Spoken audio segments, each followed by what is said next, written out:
Hello. Today I'll continue sharing with you a mysterious case that took place in Taiwan. The story unfolds in Hualien County, located in eastern Taiwan. This is the largest county in Taiwan, known for its pleasant climate and unique natural scenery, which have made Hualien a popular tourist destination with many famous spots. For example, there's the picturesque Kixington Beach, the stunning Qingshui Cliffs, Taroko National Park, and more. In the Ji'an area of Hualien County, life for the residents was peaceful and calm. But one day, a strange, foul odor suddenly appeared, causing discomfort to many locals.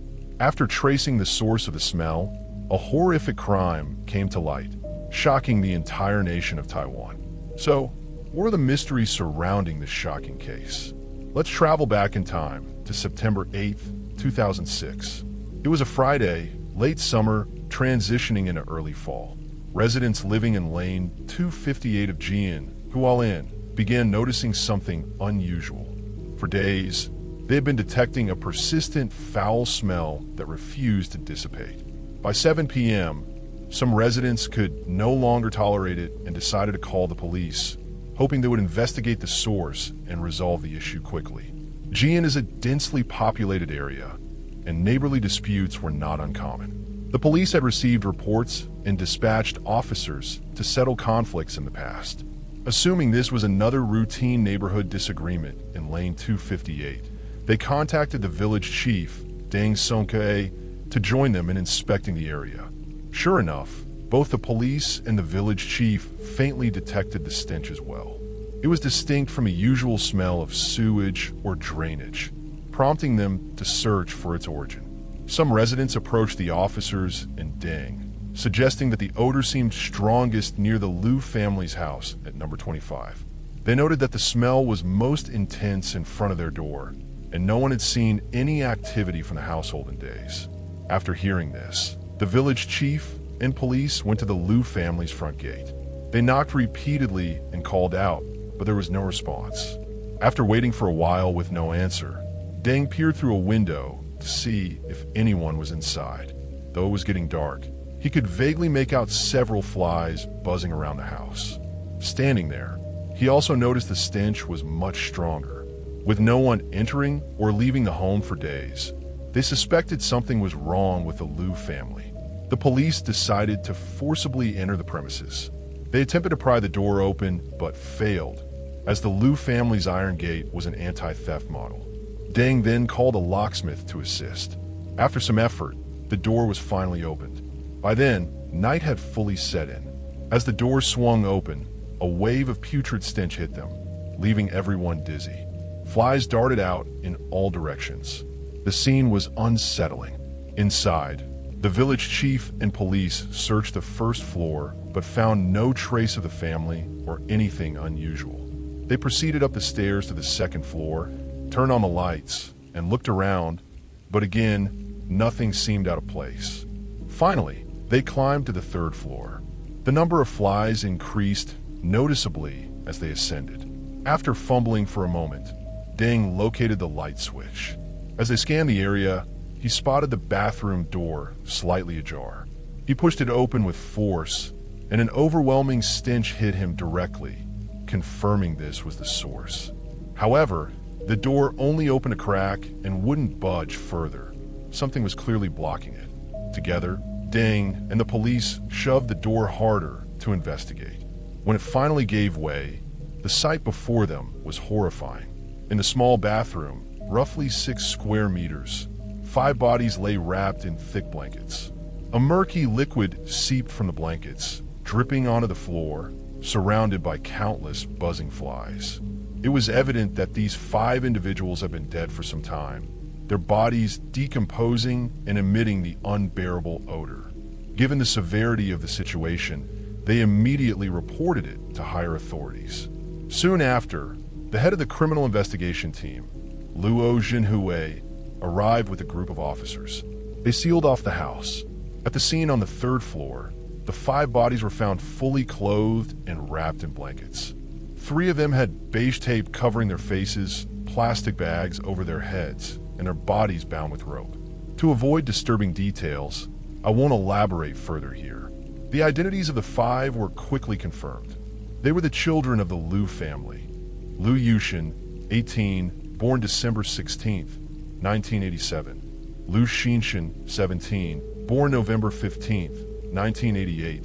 Liu Qijian, 15, born August 12, 1991. Liu Quan, 12, born November 24, 1993. And Liu Beishan, 9, born November 18, 1996. The cause of death was suffocation. The first, second, and fifth children had no food in their stomachs, leading police to speculate they were killed before eating. The estimated time of death was over 3 days prior.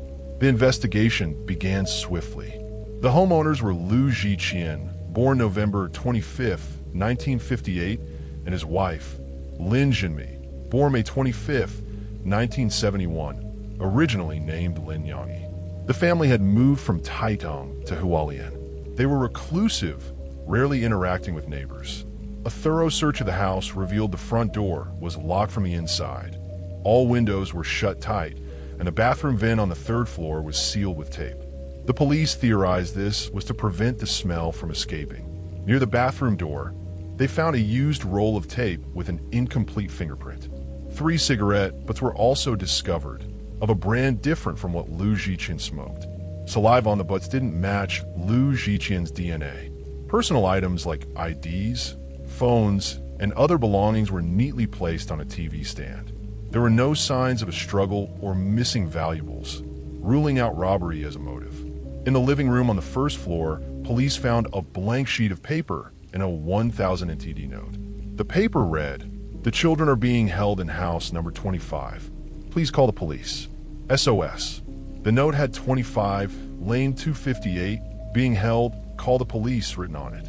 Handwriting experts confirmed it matched Liu Zhiqian's writing, suggesting he was sending a distress signal. Investigations revealed Liu Zhiqian was heavily in debt.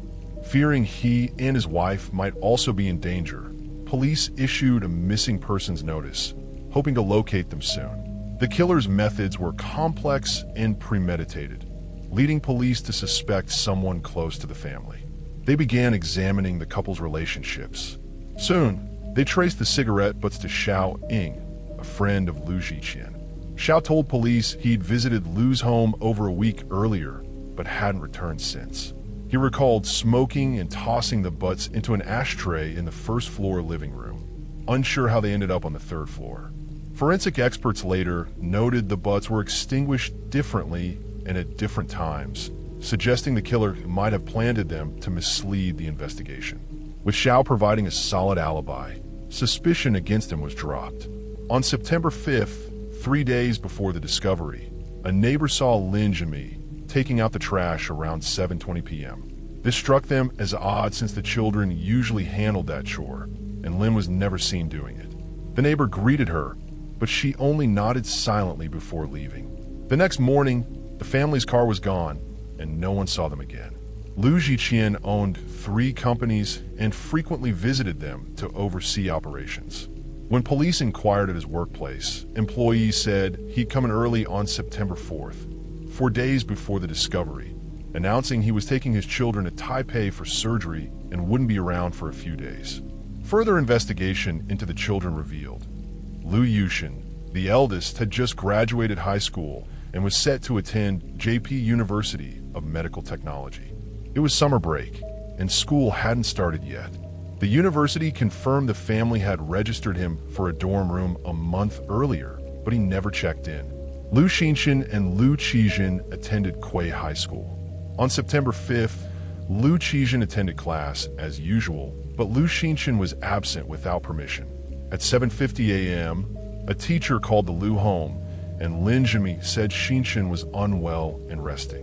The next day, neither attended, and no one answered follow-up calls. Liu Quan attended Ji'an Junior High, and Liu Beishan was at Ji'an Elementary. On September 5th, Liu Quan went to school and requested leave for Beishan, saying he had a fever. The next day, neither showed up. The children lost contact with their schools on September 6th, 2 days before the bodies were found. Police learned that on September 5th, Liu Qijian and Liu Quan had gym class and were still in uniform. suggesting they were killed after returning home. Neighbors and teachers confirmed the parents were home that day. If someone targeted the children, the parents wouldn't have ignored it. Yet, there were no signs of struggle in the house. The area was crowded, yet no one noticed anything unusual. Lu Yuxin, 18, and Lu Xinxin, 17, both physically mature, showed no signs of resistance, leading police to suspect the killer used a method to incapacitate them first. On October 19th, over a month later, the Forensic Institute examined the bodies. They found toxic reactions, but no sleeping pills or sedatives. Surprisingly, the 5 children died at different times. The 1st, 2nd, and 5th on one day, and the 3rd and 4th the next. This aligned with school records. On September 5th, the 3rd and 4th children attended class while the others stayed home. Poisoning was confirmed, shifting the investigation toward identifying the toxin. Searching the house again, police found a dares plant, a type of vine from the pea family, in a pot. Known for its rotenone toxin, it's used by some locals to stun fish or kill insects. Ingesting it causes vomiting, seizures, coma, respiratory failure, or death from cardiac arrest. The plant's roots, its most toxic part, were missing from the pot, suggesting the killer used them to incapacitate the children. Due to its potency, it's not easily bought, and tracing its source could lead to the culprit. Unexpectedly, this plant redirected the investigation. Lu Zhiqian had obtained it from a friend, who said Lu claimed a friend in Pingdong needed it for a medical research project on paralytics. The excuse seemed plausible, so the friend gave him the plant. Reflecting on the case, Zhenmi had lied to schools about the children being sick, and the poison came from Lu Zhiqian's friend. The couple's actions raised suspicion, making them prime suspects. Near Ji'an train station, police found Lu Zhiqian's car with only the couple's fingerprints inside. Surveillance footage showed them driving to the station, buying coffee, meat buns, and snacks at a convenience store, appearing calm. No one seemed to be following them. Police checked stores in Hualien and found Zhenmi had bought the tape, rope, and tools used in the crime. The lab reconstructed the partial fingerprint from the tape roll, confirming it was Lu Zhiqian's. All evidence pointed to the couple. Still, police struggled to believe they could commit such a barbaric act. A final piece of evidence confirmed their guilt. At Lu Zhiqian's company, police found a digital camera with its memory card removed and photos deleted. Using technical methods, they recovered some images. One showed Lu Zhiqian kneeling on a bed in a dark blue shirt and white underwear, tying up Lu Zhiqian, who lay curled up. Zhenmi wasn't in the photo, but the camera height suggested she took it.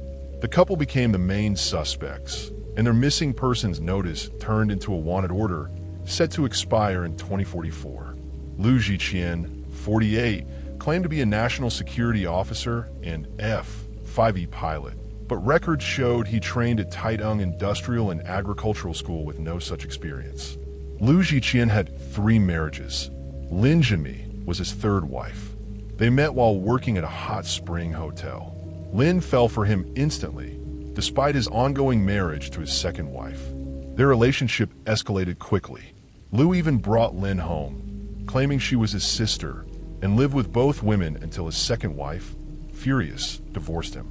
Lu and Lin married soon after in her hometown. Her family distrusted Lu for his infidelity, urging her to reconsider, but she insisted on her path. Lin, the youngest of 5 siblings, was close to her 3rd sister, Lin Shuka. After marrying Lu, she distanced herself from her disapproving family, only occasionally contacting Shuka. Lu resented her family's interference. When Lin's parents died in a car accident, tradition required Lu to kneel before their coffins, but he refused, saying, "They're dead. Why kneel?" Lin followed his lead, and they left Taiwan for Hualien. Lu was introverted, avoiding outsiders and keeping his family private. Their home was always locked up. He was controlling, forbidding his wife and children from interacting with others.